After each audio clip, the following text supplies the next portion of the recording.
If you weren't paying attention, I was giving Miryam the cutoff sign. I only worry in part because the copyright police know who we are. Just doesn't mean that Facebook is going to come out and get us, but the point is, first of all, thank all of you. I thank all of you for making time this evening, this very busy Hanukkah, fourth night of Hanukkah, December 10th, Sunday evening. Everything else is going on at a mad pace, and we're grateful that you're taking the time now to be with us for season 3 in our Jewish Broadway extravaganza, with a focus, finally, I should say, on the Jewish leading men of Broadway. Our first session for that was to have been back in October, but given the drama of October the 7th, that was put off. So you've got a double header tonight, if I can use the baseball lingo, of having Al Jolson as well as Burt Lahr. And for if there was anyone still living under a rock for the last 80 years, you heard the wonderful score from The Wizard of Oz, and hopefully many of you with a pop culture life will have recognized nearly all the music that was shared. So with this, I will say welcome, Erev Tov, Chag Urim Sameach, happy night of Hanukkah, and turn things over to our own wonderful Miryam Mimi Raizen. Yay! Go.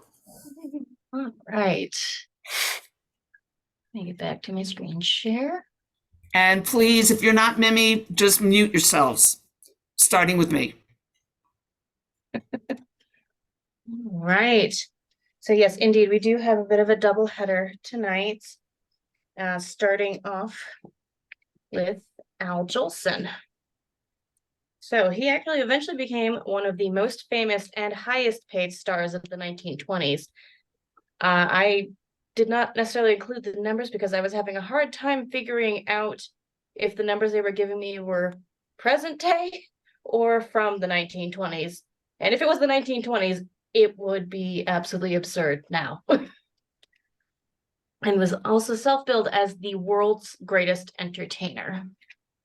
And he was actually born Asa Jolson in the village of Sredniki in present-day Lithuania. And he was the 5th child of Nechama, Naomi Jolson, and Moses Jolson. He had other siblings. There was 2 older sisters, Rose and Edda. There was another sister who died in infancy, and then his brother, who you'll hear a little bit more about, Hirsch, who eventually went by Harry. So his father came to the United States first, moving to New York City, and was working as a rabbi and a cantor, and was sending money back to his family to bring them over, and was not successful until 1894, when he saved up enough fare to bring them the whole family over in steerage. And they actually moved to Washington, D.C., where Moses was working as a cantor at a Talmud Torah congregation in Washington, D.C. I did have it written down what this congregation is now, but I don't anymore. So I will have to get back to you on that one if anybody's curious, but it does seem to still be around. Right. And unfortunately, his mother, Naomi, or Nechama, died in 1895 at the age of 37, and that had a profound impact on Jolson, who kind of retreated into himself for a while and was having some issues with depression. At the same time, he was attending school at the St. Mary's Industrial School for Boys in Baltimore, Maryland.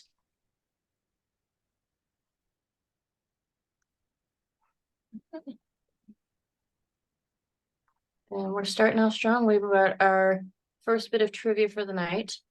What are the opening lines to The Jazz Singer? Your options are: I believe in America. America has made my fortune. Rosebud. Wait a minute, you ain't heard nothing yet. Will you look at that? Pretty pathetic, huh? So feel free to go ahead and take part in the poll. Questions should be up.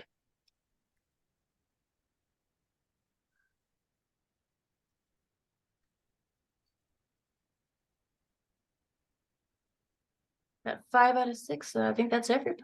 Oh, 6 out of 6. All right. think this is the first time we've actually had everybody participate in the polls. This is awesome.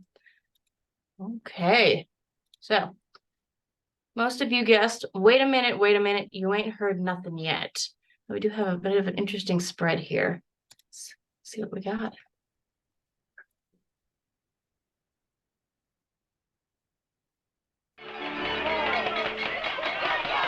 Wait a minute, you ain't heard nothing yet. Wait a minute, I tell you, you ain't heard nothing. You want to hear Toot Toot Tootsie? All right, hold on. Lou, listen, play Toot Toot Tootsie, 3 choruses, you understand? And the 3rd chorus, I whistle. Now give it to him hard and heavy. Go right ahead. So if you were listening closely, it was wait a minute. I will say I was interested to see some of the other ones. So one of the other ones that was selected was actually the opening of The Godfather. And the Pretty Pathetic is actually from the opening of The Emperor's New Groove. This is definitely not the jazz singer. Right. Okay, so in 1895, Jolson and his brother Hirsch were introduced to show business through vaudevillian Al Reeves, and they earned money by singing in the streets. They used the money that they earned there to purchase tickets to go see shows at the National Theater in Manhattan. By 1902, Jolson had found work at the Walter L. Main Circus, but he was not performing. He actually was hired as an usher. He did eventually get a chance to perform for Maine, who was impressed by Jolson's voice and had him join a segment called the Indian Medicine Sideshow. However, within a year, the circus had folded and he was out of work. Eventually, he formed a vaudeville partnership with his older brother, Harry, alongside a Joe Palmer. And it was the 3 of them working together.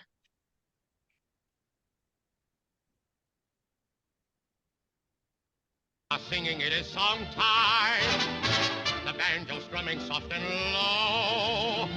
I know that you yearn for me too. Swanee, you're calling me. Swanee, how I love you, my dear old Swanee. I'd give the world to be among the folks in DIX. I even know my mammy's waiting for me, praying for me down by the Swanee. The folks up north won't see me no more when I get to that Swanee shore. I'm sure some of you might recognize that song as one of his most famous pieces, one of his more signature pieces, Swanee by George Gershwin. Leading into our next question, when did the last minstrel show appear on television?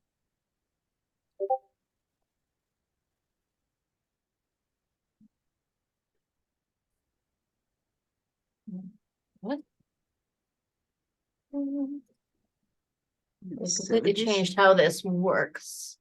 There we go. Nope, that's not it.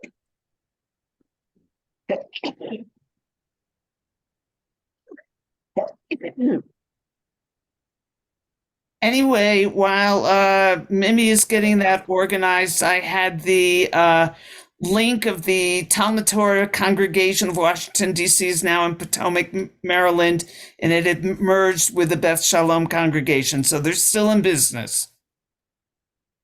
All right, so got the poll up. So your options are the 1930s, 1940s, 1970s, or the 1990s. Got 2 out of 7, 3 out of 7.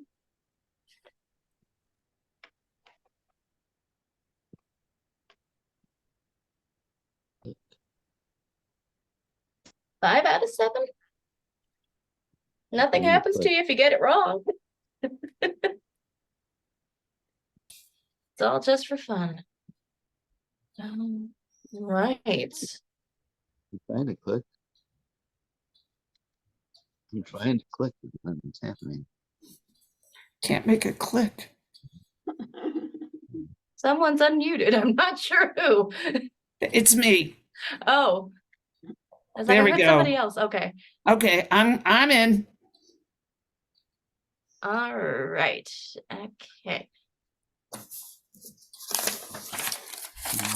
So general consensus was the 1970s. We did get a few for the 1940s and the 1930s. And indeed, the last minstrel show, most of them ended around the 1970s, which is why I do not have a specific year, but this was specifically, and I'm pretty sure that's where this photograph is from as well, a program that was on the BBC.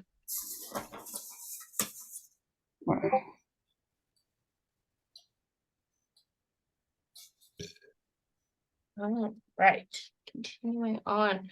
So the brothers were eventually booked through the William Morris Agency, which had a rather long tenure as an acting agency. It is no more. Vaudeville was already starting to fall out of favor at this point in time with the expansion of Nickelodeons and the rise of moving pictures. It wasn't until 1904 that marked the first time that Jolson ever performed in blackface, which, as a lot of people know, became a staple in his career.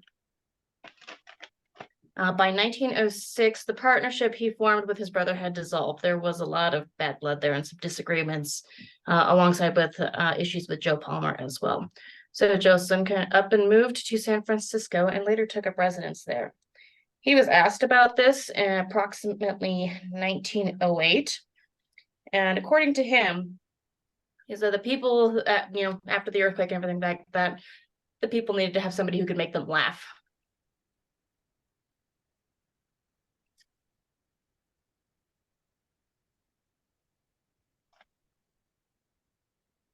In 1909, he got the attention of Lou Dockstader, who had a minstrel show, and Jolson joined as a blackface performer.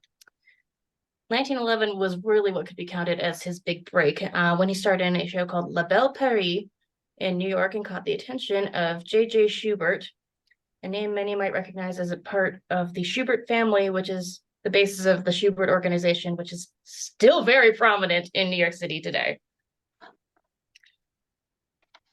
He had a string of successful shows that he appeared in, including The Whirl of Society, where he once again started playing with things that eventually would become staples of his performances.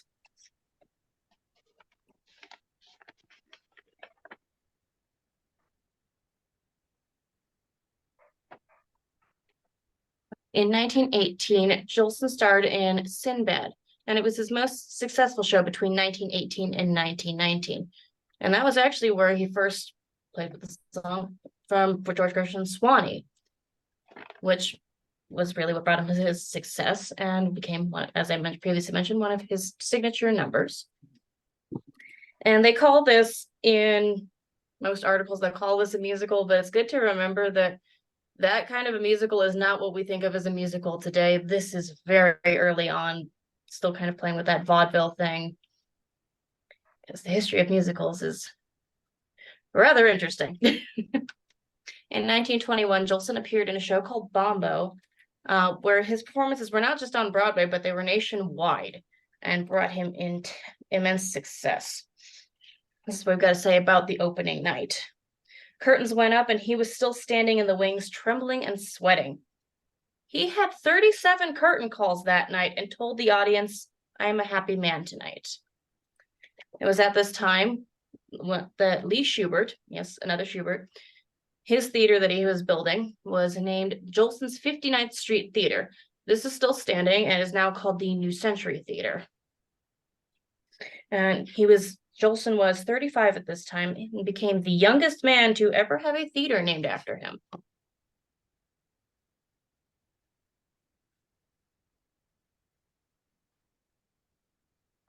Otis, what is this? Yeah, what's the matter, R.F.? The jazz singer. That's what's the matter. The jazz singer. Oh, my darling little mammy, down in Alabama. My little baby. No, this is no joke, Cosmo. It's a sensation. The public is screaming for more. More what? Talking pictures. Talking pictures. Oh, it's just a freak. Yeah, what a freak. We should have such a freak at this studio. I told you talking pictures were a menace, but no one would listen to me.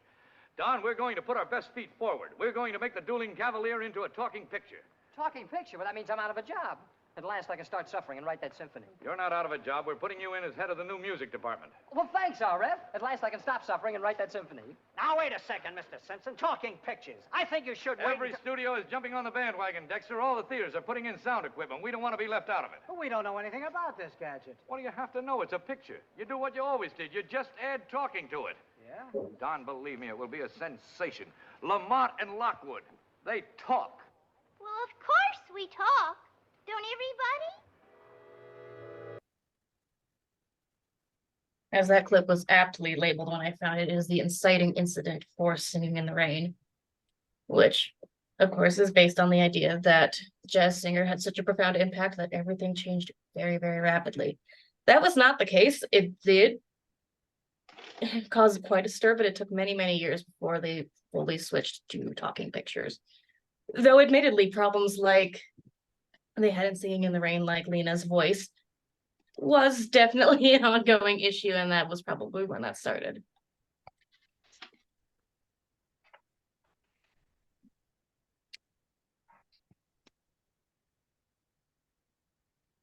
All right, so this is from a review by Charles Darnton. Everything he touches turns to fun. To watch him is to marvel at humorous vitality. So it was in 1927 that Jolson went on to star in The Jazz Singer. This is not the first talking picture. They had been dabbling with this a little bit here and there. It's approximately, I think that one of the earliest ones was actually 1894. This would better be called the first feature full-length film featuring synchronized songs and sound effects. It was still also not the first fully talking picture. How that ended up happening and how you heard the dialogue was before is he just kept talking in between the takes and between the songs, and the director liked it so much he just kept it in and they found a way to make it work. Jolson followed the success of The Jazz Singer with a series of other hit films, including The Singing Fool in 1928, Say It With Songs in 1929, Mammy in 1930, and Hallelujah, I'm a Bum in 1933. This is what we got about the opening night of The Jazz Singer.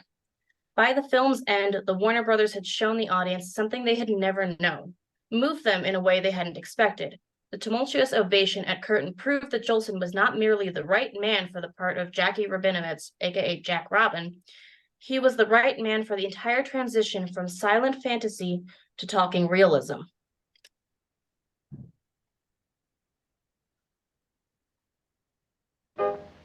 Blue sky, smiling at me. Nothing but blue sky do I see. Oh, to, bluebird, singing a song. Nothing but little bluebird all day long. I never saw the sun shining so bright. Never saw things going so right. Noticing the days hurrying by. When you're in love, oh, don't they fly? Blue days, all of them gone. Nothing but blue skies from now on. You like that, Mama? That is a clip from The Jazz Singer where he's singing Blue Skies.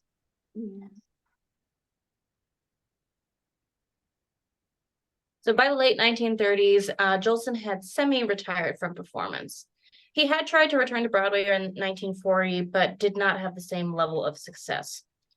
So he ended up doing some other things instead. Following Pearl Harbor, Jolson actually took it upon himself to go and perform and visit the troops. And this was predating the USO. He was doing this all by himself. So Jolson's voice, he didn't appear himself, but his voice was featured in two semi-autobiographical works about him called The Jolson Story in 1946 and Jolson Sings Again in 1949. And as part of him, so he gave himself a rather strenuous schedule at this time with visiting the troops, and just had a very, very demanding schedule. So 10 days after returning from performances for soldiers in Korea, Jolson died of a fatal heart attack. He was playing a card game with some friends of his, and it's noted that his last words were, "Boys, I'm going." Wow.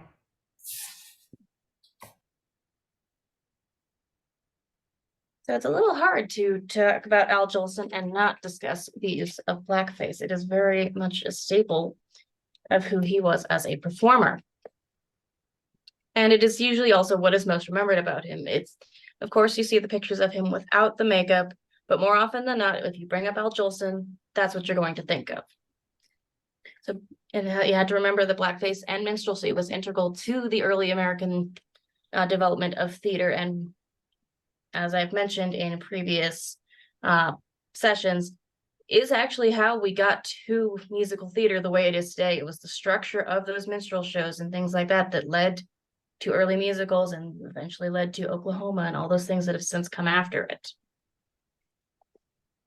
However, his was not necessarily done in a mocking way, which was usually how minstrel shows were meant to be taken. At least he tried not to.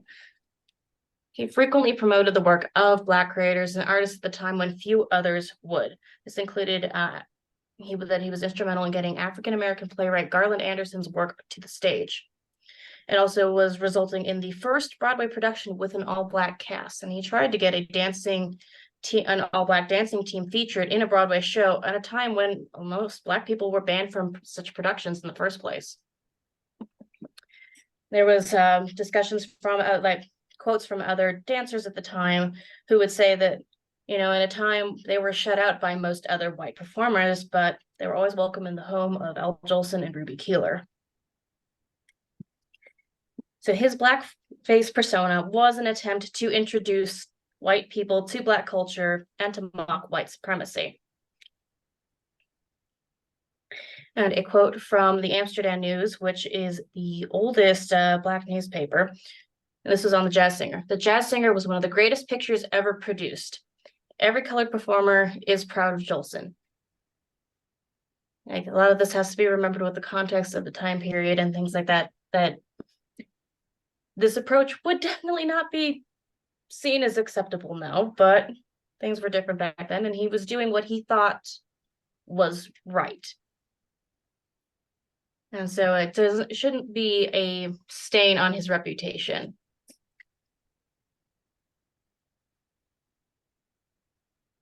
Okay, so here's a little bit of an interesting piece of trivia. Who appeared in films with both Al Jolson and Burt Lahr? Get it up.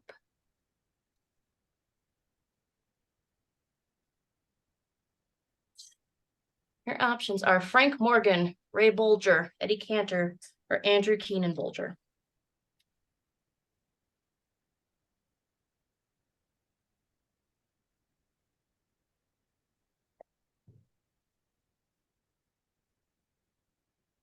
I would say it's okay to guess. Yes. Because I only found this out just by pure coincidence. I was like, this is fun. Just a fun little interesting bit of overlap. So I wouldn't have known this without having seen that either.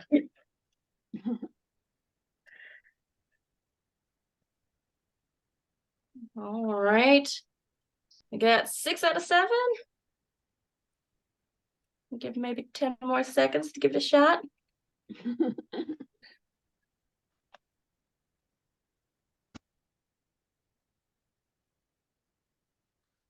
All right. We actually have a bit of a tie. Okay, so there was a tie between Ray Bolger and Eddie Cantor. Let's see who it was. It's Frank Morgan. I said come back tomorrow. If you were really great and powerful, you'd keep your promises. Do you presume to criticize the great Oz? You ungrateful creatures think yourselves lucky that I'm giving you audience tomorrow instead of 20 years from now. Oh, the great Oz has spoken. Oh, pay no attention to that man behind the curtain. The great Oz has spoken. Who are you? Oh, I am the great and powerful Wizard of Oz. You are? I don't believe you. No, I'm afraid it's true. There's no other wizard except me. You humbug! Yes, it's exactly so. I'm a humbug. Oh, you're a very bad man. Oh, no, my dear. I'm a very good man. I'm just a very bad wizard. So indeed, it was Frank Morgan. I've got some fun facts about specifically the Wizard of Oz. People might already know this, but besides playing the wizard himself, he played a number of other roles in the film, including Professor Marvel, it's a bit more obvious, as well as the doorman, the guard, and the horse carriage driver, the one with the horse of a different color. It's kind of all over the place. And one more bit of fun is that coat that he was wearing in that scene as the wizard. I don't remember the story of how it got there, but the coat actually belonged to L. Frank Baum, a name you might recognize as the author of The Wonderful Wizard of Oz and all of its subsequent 13 or 14 books. So we'll be moving on to Burt Lahr. Okay, Burt Lahr was born Irving Lahrheim on August 13th, 1895 on the Upper East Side of Manhattan. He was the son of Jewish German immigrants, Jacob and Augusta Lahrheim. He attended public school 77 and Morris High School before he left at the age of 15 to join a juvenile vaudeville act. In 1910, he joined up with a few friends of his and actually ended up receiving top billing for his performances. However, just as his career was just starting to take off, his draft notice arrived, and he served in the Navy during World War I as a second-class seaman. Wow. In 1927, Lahr had his Broadway debut in Harry Delmar's Revels, and it was next hit Lahr's performance in Hold Everything, in which he played a prize fighter, which really made Lahr a star.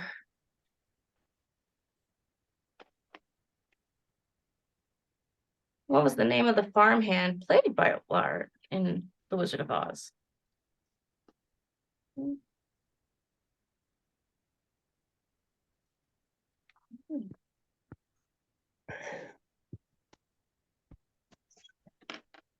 Thing's not wanting to work with me today.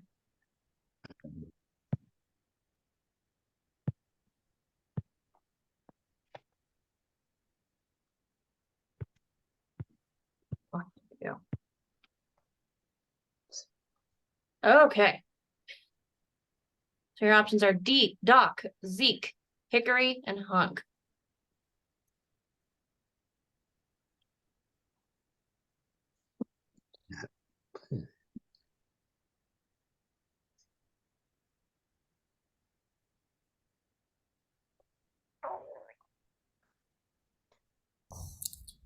Says like, I know there's at least one person in this audience who I know should get this right. Could you put up the quiz again, Jimmy? It should be up.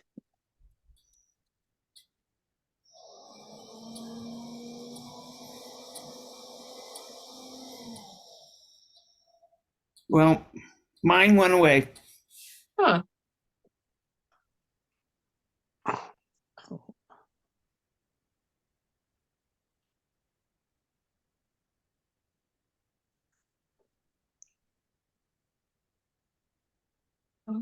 Right. I don't know if anyone else had an opportunity to cast a ballot in this one. Well, I do have most ever. I've got 5 out of 7. So I don't All right, know. well, then you're missing me. So, Okay. Well, let's see. Okay. So we had yet another tie between Zeke and Hunk with one guess for Doc.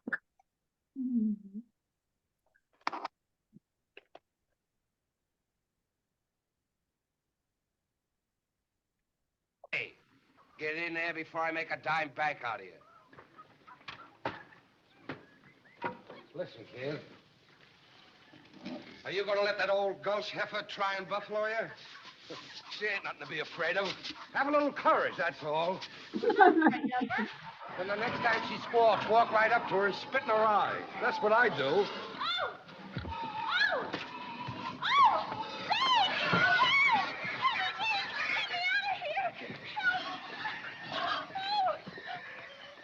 Are you all right, Dorothy? Yes, I'm all right.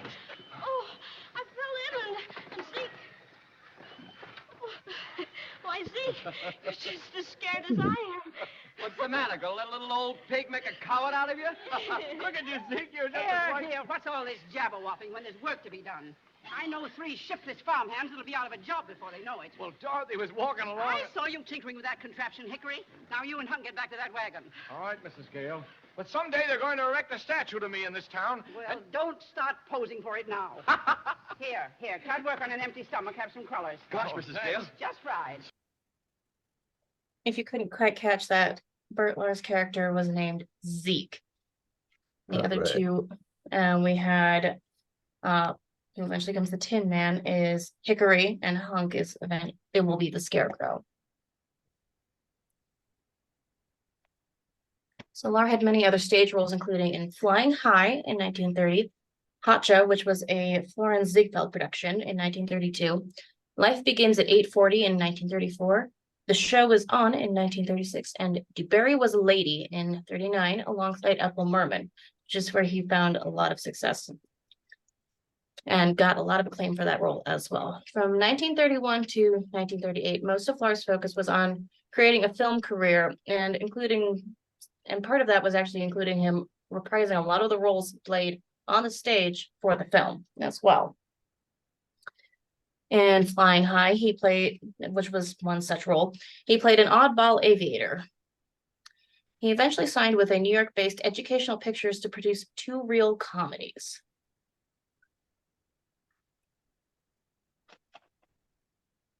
It's friendship, just a perfect friendship. When other friendships have been forgot, ours will still be hot. Love, love, love, ding, ding, ding.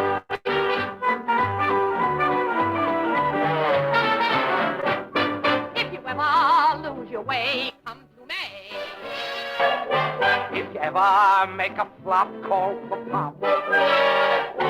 If you ever take a boat and get lost at sea, write to me. It's friendship, just a perfect friendship. When other friendships have been forget, ours will still be it. La la la, chuck chuck chuck. You might be wondering why this clip is in there if I was just going to be talking about DuBarry Was a Lady. Did some interesting digging thanks to the internet. So this was from a 1954 one-hour broadcast adaptation of Anything Goes, hence the ship. And originally the song was in DuBarry Was a Lady, sung by Lahr and Merman. And they eventually added it to Anything Goes, because I don't know about you, but I thought this song was kind of always a part of Anything Goes, but apparently not. It originally came from DuBarry Was a Lady.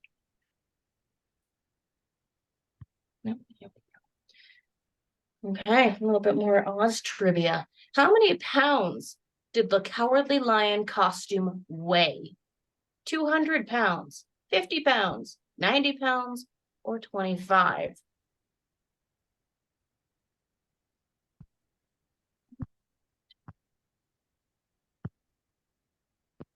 The question should be up.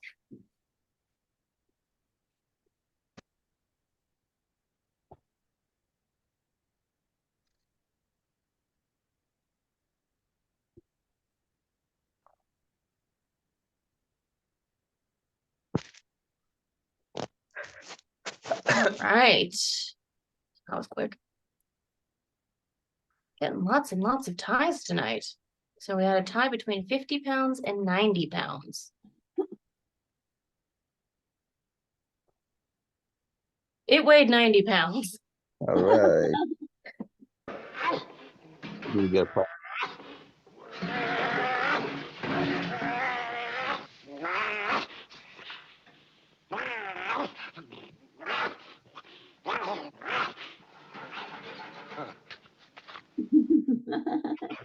Put him. 90 pounds, and he's still jumping around like that. So in 1939 is when Lahr appeared in his most famous role, in an adaptation of L. Frank Baum's The Wonderful Wizard of Oz as the Cowardly Lion. Like most other cast members who took part in the making of the film, Lahr had his own struggles with the fantastical nature of his costume. At least his didn't necessarily try to kill him. So he got lucky on that front. It was actually crafted from real lion skin. It was hot. It was heavy. That tail that you see was being controlled by a separate wire all by itself. And the prosthetics he was wearing made it next to impossible for him to eat solid food. So it was no picnic, but he didn't have the same issues as you probably heard about the original Tin Man, Buddy Ebsen, who had to be recast because his issues were so severe, or there was some issues with the witch as well catching fire because of the copper in her makeup. That movie is kind of a miracle that it ever got made. He was praised highly for his performance as the Cowardly Lion. And honestly, it certainly has an effect that I think most versions I've ever seen since, that, like, stage show or otherwise, a lot of people definitely do give their nods to his performance as well. As I'd click my heel, all the trees would kneel, and the mountains bow, and the bulls kowtow. And the sparrow would take wing. Fie, fie, were a king. Each rabbit would show respect to me. The chipmunks genuflect to me. Though my tail would lash, I would show compassion for every underling. Fie, fie, were king. Just king.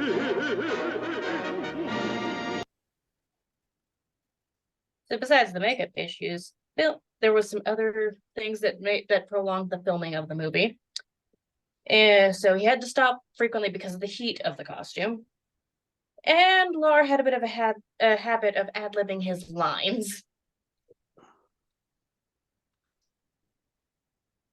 So he did hope that the success of The Wizard of Oz, which wasn't immediate, it didn't have the lasting impact that it does now. It was kind of almost a flop, but he hoped that at least the praise he was getting for that would result in a little bit more. And he was warned about typecasting in Hollywood, according to Lahr. How many lion parts are there in pictures? It's a pretty fair statement to say. In 1944, Lahr appeared in the musical comedy Meet the People, where he uttered the phrase, "Heavens to Murgatroyd," which was later picked up by Hanna-Barbera for their character Snagglepuss. Lahr's film career never quite took him to the heights that he wanted it to go to.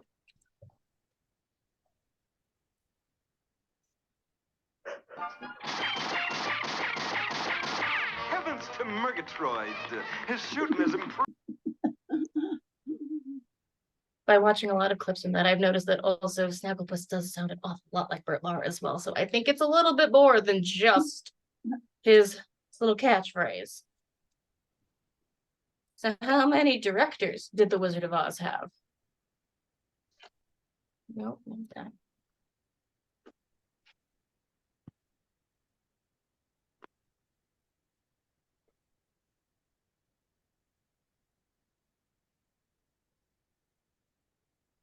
All right.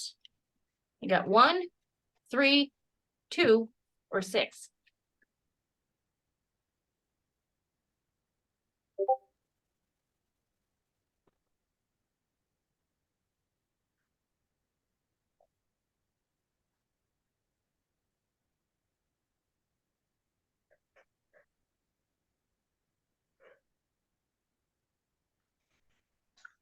Currently, we have a tie, so if one more person responds, we might be able to break it.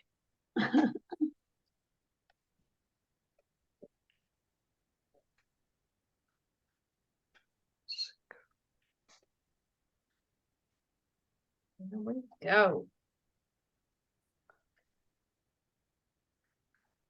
So most people thought that there were 3 directors, 2 coming in close. There were 6. My God.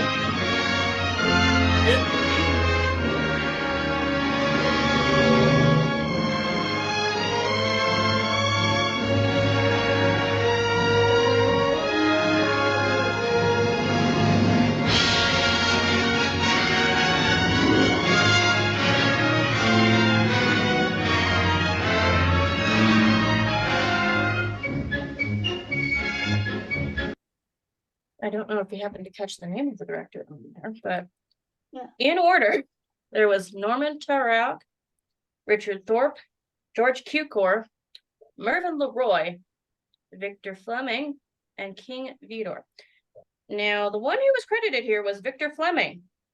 However, he did not finish the picture. He actually left to go and do Gone with the Wind. And so it was King Vidor who came in and finished up the film. Once again, as I mentioned previously, it's kind of a miracle that it ever got made in the first place.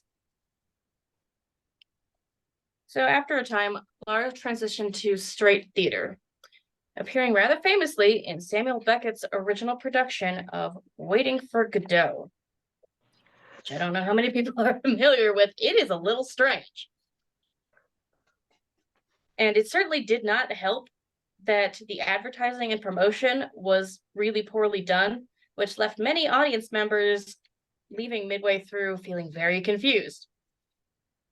For those who don't know, the absolute shortest definition, synopsis I can come up with for Godot is two characters, Vladimir and Estragon, wait for the titular Godot, who never arrives.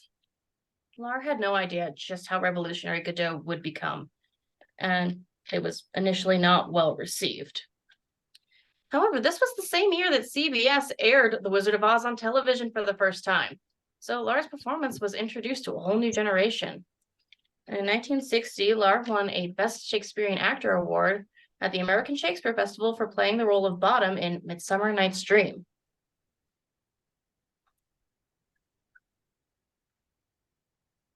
How does it fit me? How would I know?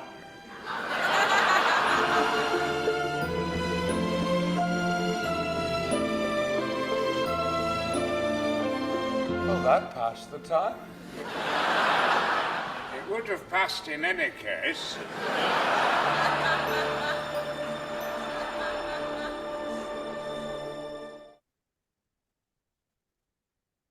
So that is clearly not Burt Lahr, but that is Sir Patrick Stewart and Ian McKellen performing Waiting for Godot.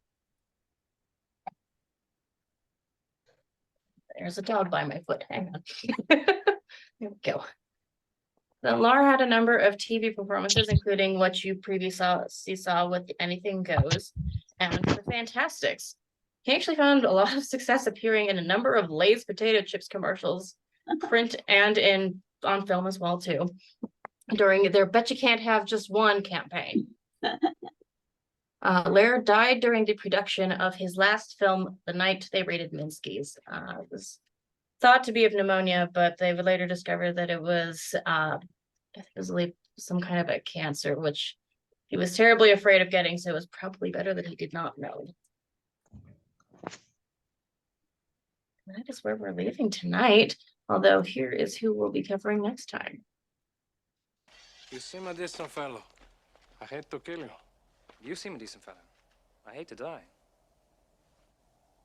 Begin.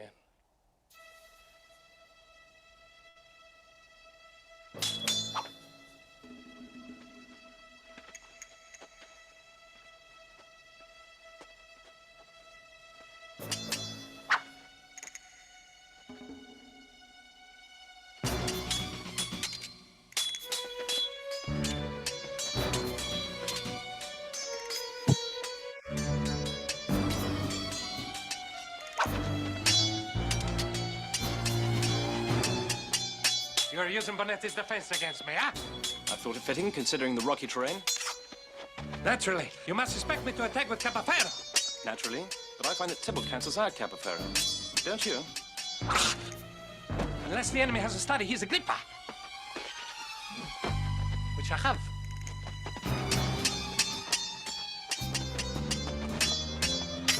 You are wonderful. Thank you. I've worked hard to become so. I admitted you are better than I am. Then why are you smiling? Because I know something you don't know. And what is that? I am not left-handed. So yes, surprise, we're doing Carrie Elways. No, we are doing Mandy Patinkin. I just happen to absolutely love The Princess Bride, and I find very few people who don't. All right. Mimi, are you going to talk a little bit about Cantor Ursula Rosenblatt and the jazz singer? I wasn't planning on it, but That's Ursula Rosenblatt. I wouldn't say that he was together with Jolson as headliners together, but Ursula Rosenblatt, though he was for that time in vaudeville, paid very well. He took the vaudeville gigs in order to make sure basically that he would have money for his family throughout the year, even though he was involved in prestigious synagogue, I believe, a very large congregation at that time in Harlem. He was not always well paid, so he would supplement.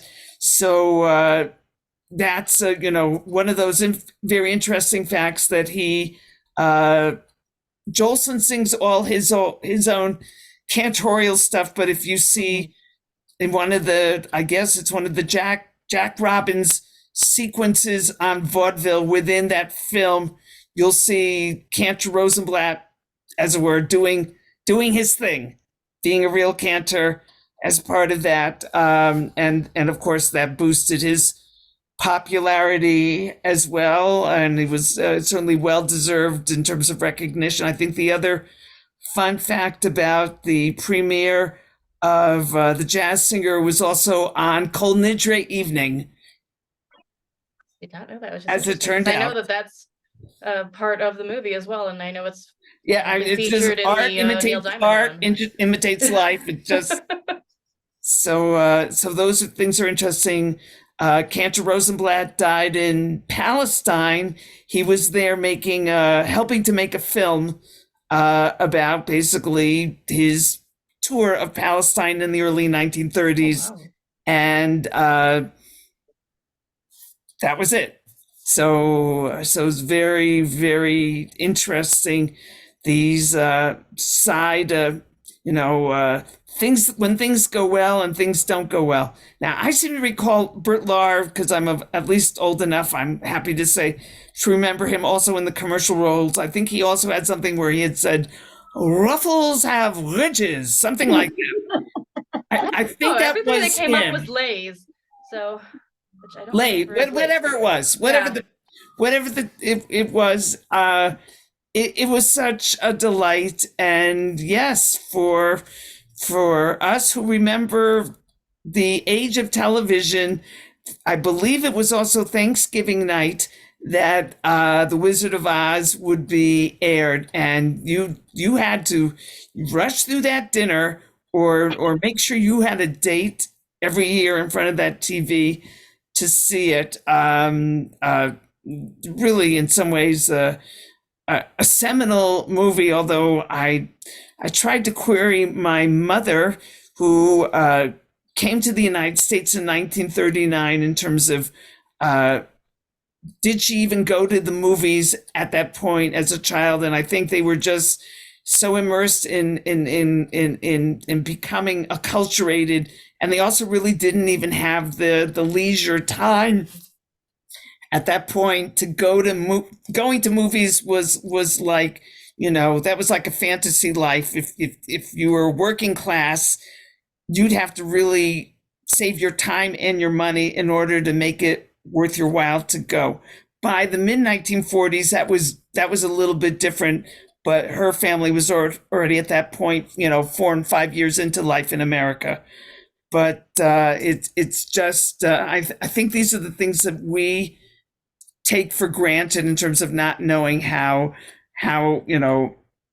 big it was for the people who did have the opportunity to go to films in the 1920s and the 1930s, and we take it for granted if we were children of black and white TVs. And when color TVs said, "Oh, now you get to see where The Wizard of Oz turns into a color movie," it's like, until then we didn't know. Yeah, and like I said, it wasn't really until they did put it on TV that it found a lot more success. It was practically a flop to begin with, so Practically a flop. Hard to believe. Yep. considering how beloved the film is now, and that, you know, people are always showing it. It's like, you know, you don't have to wait for Thanksgiving anymore. It's just on HBO Max if you want to go see it. And obviously still having an impact as more recently, like the Wiz will actually be doing a national tour here pretty soon. They've been steadily announcing the cast for a while now.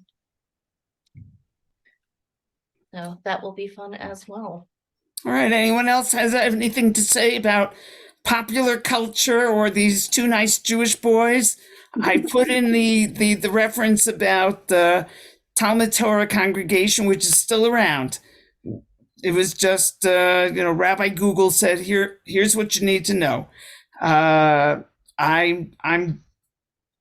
think the other chapter, if you ever want to watch the Jolson story, his Jolson, again, life imitating art, and his marriage with to Ruby Keeler, which was somewhat tempestuous on both sides. Wow. So there's more to that part of the story. I don't know about Burt Lahr and any descendants. I don't know if either Well, I gentleman. do have something interesting about him. So he has this son, John Lahr, who was a critic for a long time in the New Yorker for theater. He's still doing stuff. He's still I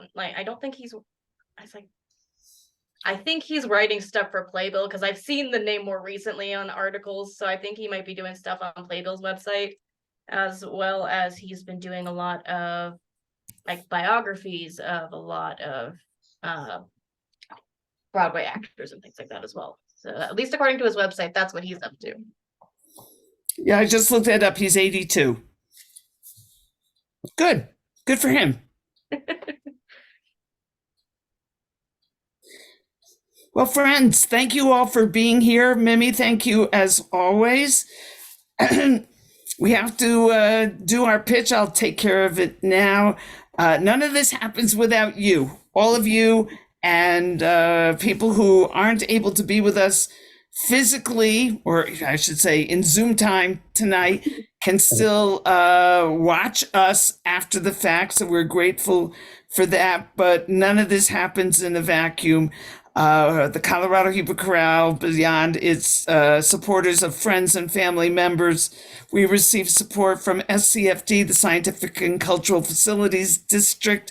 We receive support from Colorado Creative Industries, also known as CCI. Many local synagogues and Jewish Colorado are among our supporters for our upcoming showcase, which is on Sunday evening, February the 4th, 2024, Raisins and Almonds, a Tu B'Shvat celebration, and I'm hoping everybody will be there physically. And if you can't be there physically, there's live stream. So there's really no excuse. The honoree is our own Leah Peer, who's the founder and music director of our women's choir, Kol Nashim. So please mark your calendars. And please support us in any way that you can. We very much appreciate it. Okay, with that, unless we've got some exit music going, thank you, Mimi. As always, we're looking forward to Mandy Patinkin and other great things in 2024. Everybody should have a great night. Bye-bye. Oh, I like the hand wave. Okay. Take care. Thanks again, Mimi. It was a great show.